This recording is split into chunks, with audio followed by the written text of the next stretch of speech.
ఈరోజు చాలా దురదృష్టకరమైన రోజండి. మరి ముఖ్యంగా రెండు రాష్ట్రాల ప్రజల కంటే నాకే ఎక్కువ ఆత్మీయుడు కోటన్న. నేను సినిమాల్లోనే కాదు, బయట కూడా ఒంటరిగా కలిసినప్పుడు కూడా, ఫోన్లో మాట్లాడుకున్నప్పుడు కూడా ఆ సెటైర్లు యాజ్ ఇట్ ఈజ్గా సినిమాల్లో ఎలాగైతే పాము ముంగిసలాగా అలాగే ఉండేది. మొన్ననే ఫోన్ చేశాను మొన్న సాయంత్రం ఒక షూటింగ్ సందర్భంగా ఫోన్ చేస్తే ఎక్కడున్నావురా అన్నాడు. వాళ్ళ దగ్గర ఉన్నా అన్న. అరే ఎప్పుడు వస్తావురా అంటే రేపు వస్తా అన్న. అంటే చాలా బాగా మాట్లాడాడు.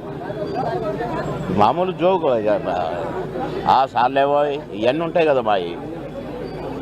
ఆ సెటైర్లతోనే మాట్లాడుకున్నాము ఒక 2 నిమిషాలు.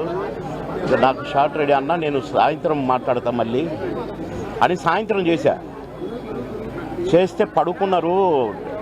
అదేదో మందు వేశాడు డాక్టర్ గారు అని చెప్పారు. పెద్దమ్మాయి చెప్పింది, కోటన్న పెద్దమ్మాయి. సరేలే నేను రేపు వస్తున్నాను చెప్పు, లేకుంటే ఎల్లుండి పొద్దున వస్తానమ్మా అని చెప్పిన. రమ్మన్నాడంట.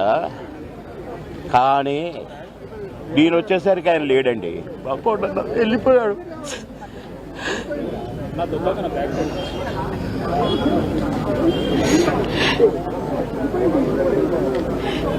ఇంటికి వస్తే ఎంతో సంతోషంగా రారా బోర్ కొడుతుందిరా అనేవాడు.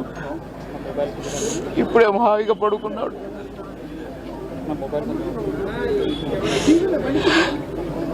సొంత అన్నదమ్ములు, కోటన్నకు తమ్ముడు ఉన్నాడు, కానీ నేనే అసలు తమ్ముడుగా ఫీల్ అయ్యేవాడు. ఎన్నోసార్లు ఒకే ప్లేట్లో భోంచేశాం. అన్నం ముద్దలు కలిపి పెట్టేవాడు నాకు.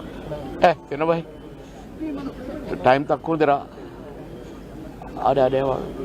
మేము ఎక్కడ ఏ ఊరిలో ఉన్నా, ఏ లాడ్జిలో ఉన్నా పక్క రూములే. మళ్ళీ ప్రొడ్యూసర్లు మొత్తుకునేవాళ్ళు, మీరిద్దరు ఒకటే రూమ్లో ఉంటారు కదా, అయితే ఆయన నీ రూమ్లో ఉంటాడో లేక నువ్వు ఆయన రూమ్లో ఉంటావు, మాకెందుకండి నష్టం చేస్తారు, ఒక రూమ్ డబ్బులు వేస్ట్ అని అనేవాళ్ళు.